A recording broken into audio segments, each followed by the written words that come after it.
Hello, welcome. Dr. Sushma Singh this side. Today we are going to start Unit 15, Population and Development. This unit seeks to outline the role of population and its relationship with development.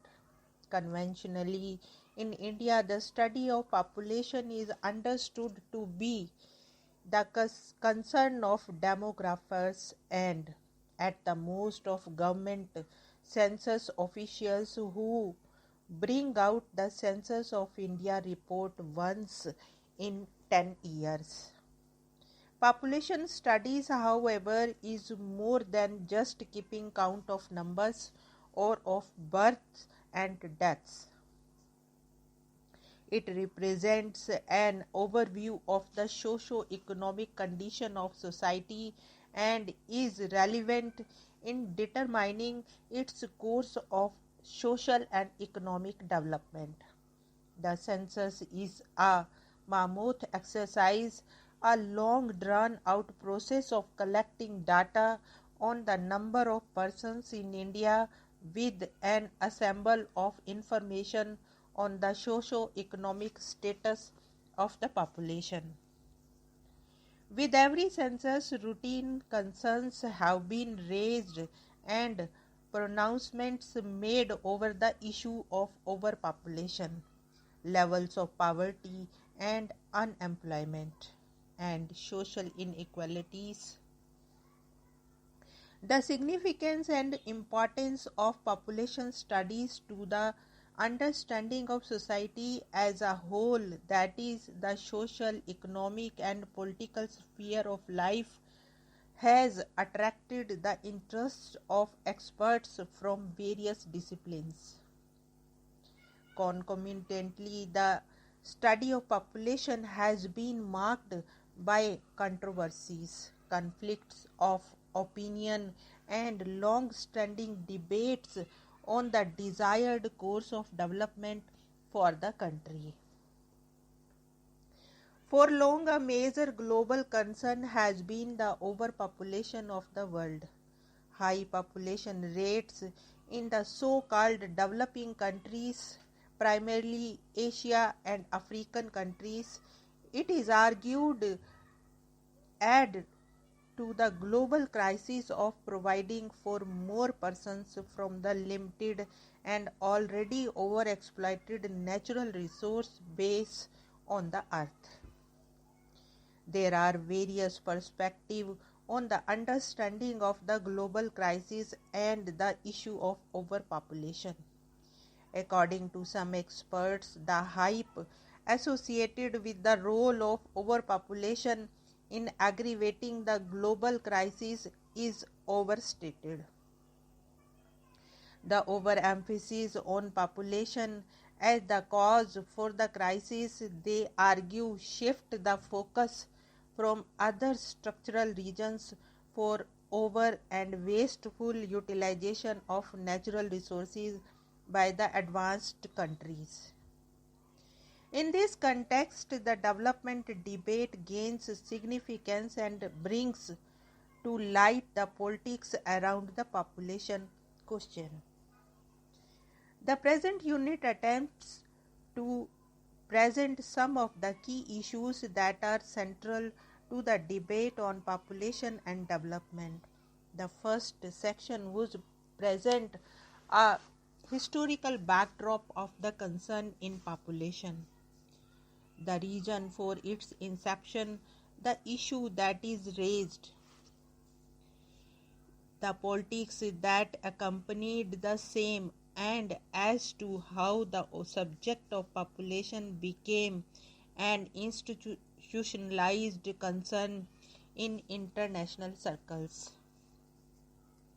The second section would delineate the substantive issues that emerge from what is popularly termed as population question, on how population becomes a point of altercation and negotiation between the advanced and so-called developing world over issues of development and the related environment and gender concerns. The third section would present the Indian experience with population issues and development and the broad policy shift in understanding the population crisis in the country.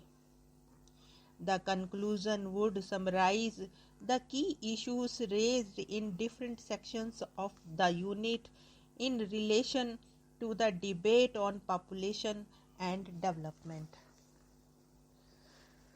Now let us start the historical background.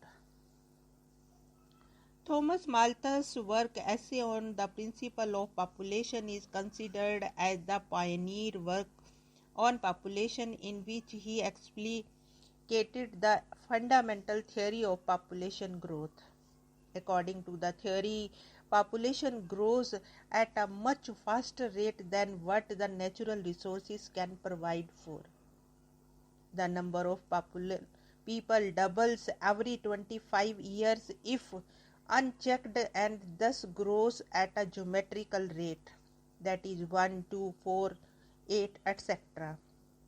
While food production increases at an arithmetic rate, that is 1, 2, 3, 4, 5, etc.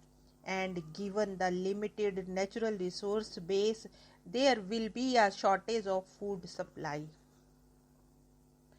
This gap between the rates of increase of population and food supply creates what he termed as positive conditions such as wars, famines, and epidemics that act as checks against overpopulation. He was against the use of birth control methods and abortion to check population. He suggested some preventive checks for overpopulation like prolonged celibacy and late marriage.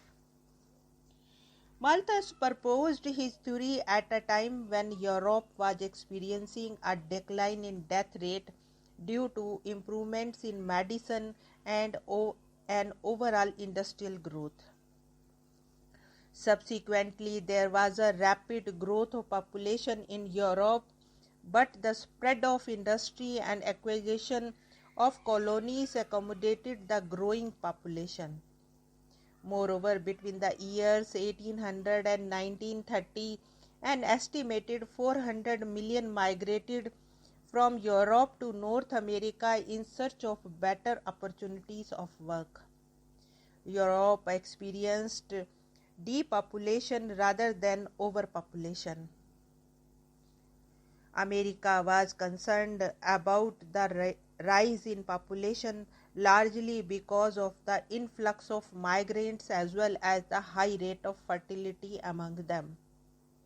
America came up with the strict immigration policies which was resented by some European countries as it closed doors to greater economic opportunities.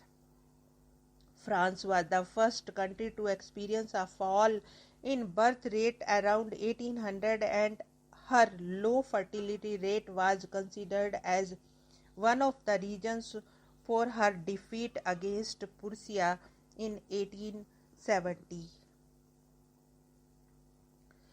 Government efforts were made to deal with the problem of 1919 when a separate council was established as a part of the Ministry of Health to suggest remedial actions.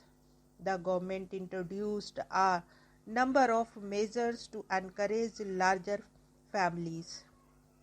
Family allowances were granted to assist wage earners with large families. In 1923, the law against abortion was amended to make it more effective. Here we want to close this lecture. Thanks for patientful hearing.